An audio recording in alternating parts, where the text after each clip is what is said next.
Hello everyone, welcome back to my channel. आज की हमारी पाठ्य योजना का टॉपिक है प्लास्टिक नियंत्रण। सबसे पहले हम कुछ जनरल इन्फॉर्मेशन फिल करते हैं, जिसे विषय सामाजिक अध्ययन, प्रकरण प्लास्टिक नियंत्रण, कक्षा 7th, दिनांक आप यहाँ पर वही दिनांक लिखेंगे जिस भी दिनांक में आप बच्चों को ये लेसन प्लान पढ़ाएंगे। कालांश आप यहाँ पर पीरियड मेंशन करेंगे। उसके बाद हम लिखते हैं सामान्य उद्देश्य। यह सब्जेक्ट ओरिएंटेड होते हैं, जैसे कि हमारा विषय है सामाजिक अध्ययन। तो सामाजिक अध्ययन को पढ़कर बच्चों में किस तरह का विकास हो सकेगा। तो सामाजिक अध्ययन में छात्रों की रुचि विकसित करना, छात्रों की चिंतन शक्ति एवं तर्क शक्ति का विकास करना, छात्रों के सामान्य ज्ञान में वृद्धि करना, छात्रों को भूगोल का बोध कराना। अब हम लिखते हैं विशिष्ट उद्देश्य। यह टॉपिक ओरिएंटेड होते हैं, जैसे कि पहला उद्देश्य है ज्ञानात्मक उद्देश्य। छात्र प्लास्टिक नियंत्रण के विषय में बोध कर सकेंगे। भावात्मक उद्देश्य, छात्र प्लास्टिक नियंत्रण के विषय में रुचि विकसित कर सकेंगे।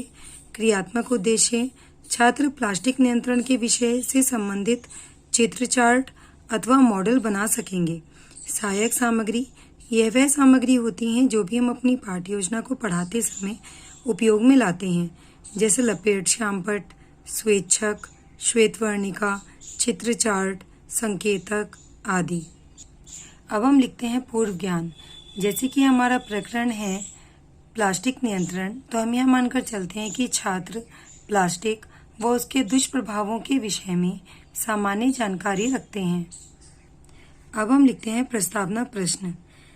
यह वह प्रश्न होते हैं जो हम बच्चों से अपनी पाठ्य योजना को पढ़ाने से पहले बच्चों से पूछते हैं, जिससे कि हम यह जान सकें कि बच्चों को हमारे टॉपिक से रिलेटेड कितनी प्रीवियस नॉलेज है। यह संख्या में 4 से 5 होते हैं और इन प्रश्नों को हम जिगजैग फॉर्म में बनाते हैं। जैसे कि पहले प्रश्न का जो भी उत्तर आएगा, हमारा दूसरा प्रश्न उसी से संबंधित होता है। इसके लिए हम एक टेबल बनाते हैं जिसमें लिखते हैं क्रम संख्या, छात्राध्यापिका क्रिया और छात्रा क्रिया। हमारा पहला प्रश्न है हम पढ़ने कहाँ जाते हैं, तो बच्चे आंसर करेंगे स्कूल या विद्यालय।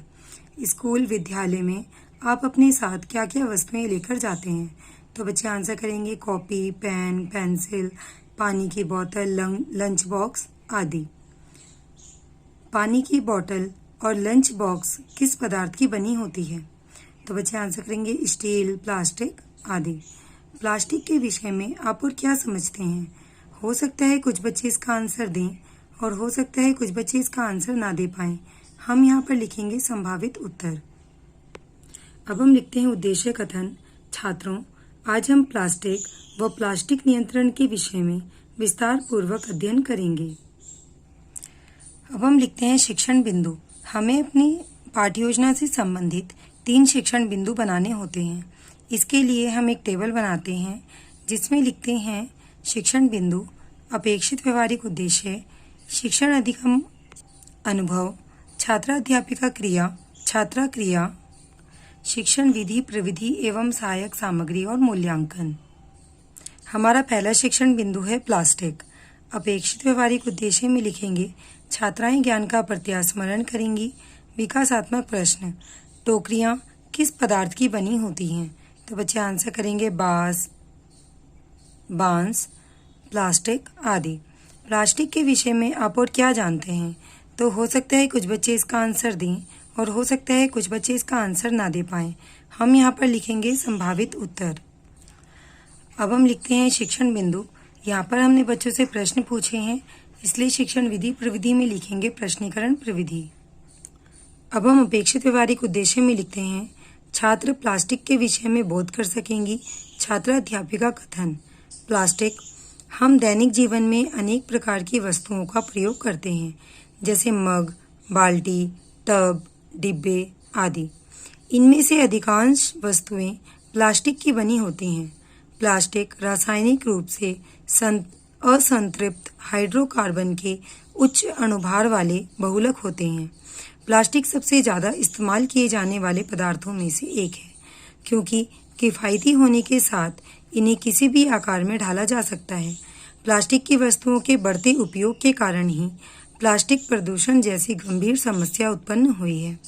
छात्रा क्रिया में लिखेंगे छात्राएं छात्र अध्यापिका को ध्यानपूर्वक सुनेंगी तथा शामपट कार्य को अपनी उत्तर पुस्तिका में अंकित करेंगी।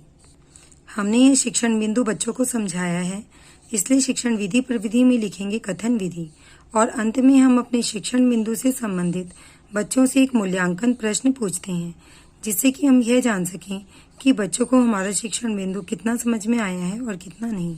तो हमारा प्रश्न है, प्लास्टिक क्या होती है?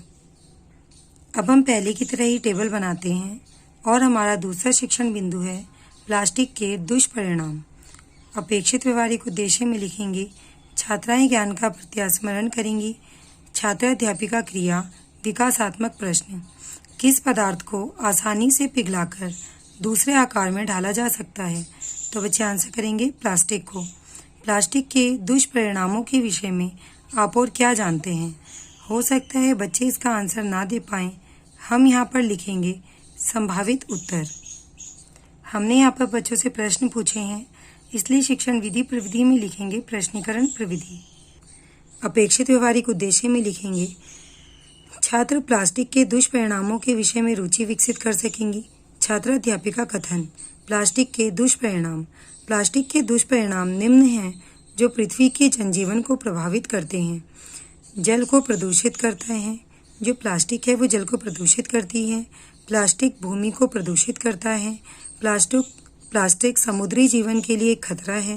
प्लास्टिक पशुओं के लिए हानिकारक है।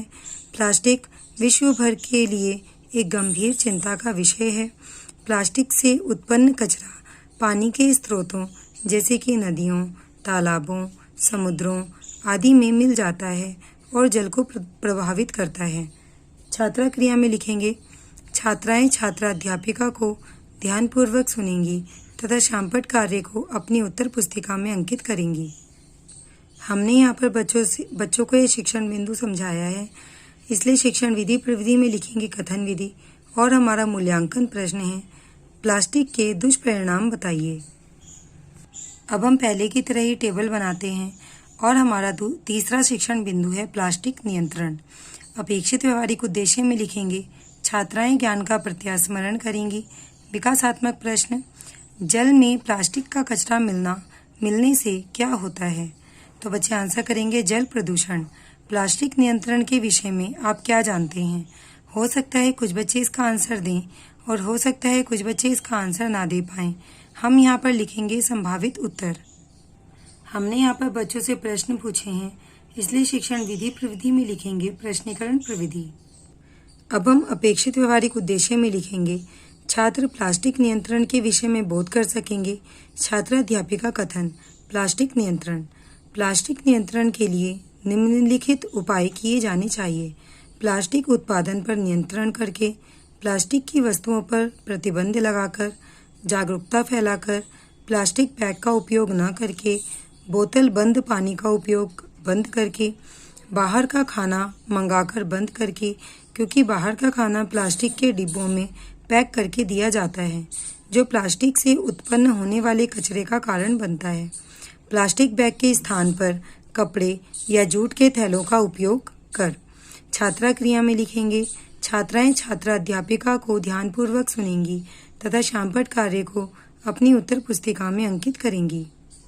हमने यह शिक्षण बिंदु बच्चों को समझाया है, इसलिए शिक्षण विधि प्रविधि में लिखेंगे कथन विधि और अपने शिक्षण बिंदु से संबंधित बच्चों को एक चित्र चार्ट पर बनाकर दिखाएंगे और उसी का ही एक छोटा रूप हम अपनी पाठ्य योजना में भी चिपकाएंगे। यहाँ पर हमने बच्चों को चार्ट पेपर दिखाया है, इसलिए शिक्षण विधि प्रविधि में लिखेंगे प्रदर्शन प्रविधि और हमारा मूल्यांकन प्रश्न है प्लास्टिक पर किस प्रकार नियंत्रण किया जा सकता है। अब हम बच्चों से पूछते हैं पुनरावृत्ति प्रश्न। यह रिक्त स्थानों की पूर्ति कीजिए। सत्य असत्य, बहुविकल्पीय, एक शब्द में उत्तर दीजिए या एक वाक्य में उत्तर दीजिए हो सकते हैं। हमारा प्रश्न है सत्य असत्य। प्लास्टिक विश्व भर के लिए लाभदायक है। प्लास्टिक के कारण जल प्रदूषण जैसी समस्या होती है। प्लास्टिक बैग को उपयोग में न लाकर प्लास्टिक पर नियंत्रण पाया जा सकता है। हमें प्लास्टिक को खुले में फेंक देना चाहिए। इन सभी प्रश्नों के उत्तर बच्चे आसानी से दे पाएंगे, क्योंकि इन सभी प्रश्नों को हमने अपने शिक्षण बिंदु में पढ़ाया है। अब हम लिखते हैं शामपट कार्य।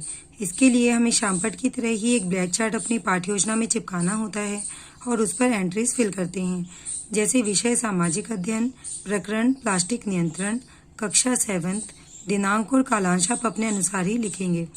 प्लास्टिक रासायनिक रूप से असंतृप्त हाइड्रोकार्बन के उच्च अणुभार वाले बहुलक होते हैं। दुष्परिणाम: जल प्रदूषित करता है, पशुओं के लिए हानिकारक। नियंत्रण: प्लास्टिक बैग का उपयोग न करके प्लास्टिक उत्पादन का नियंत्रण करके।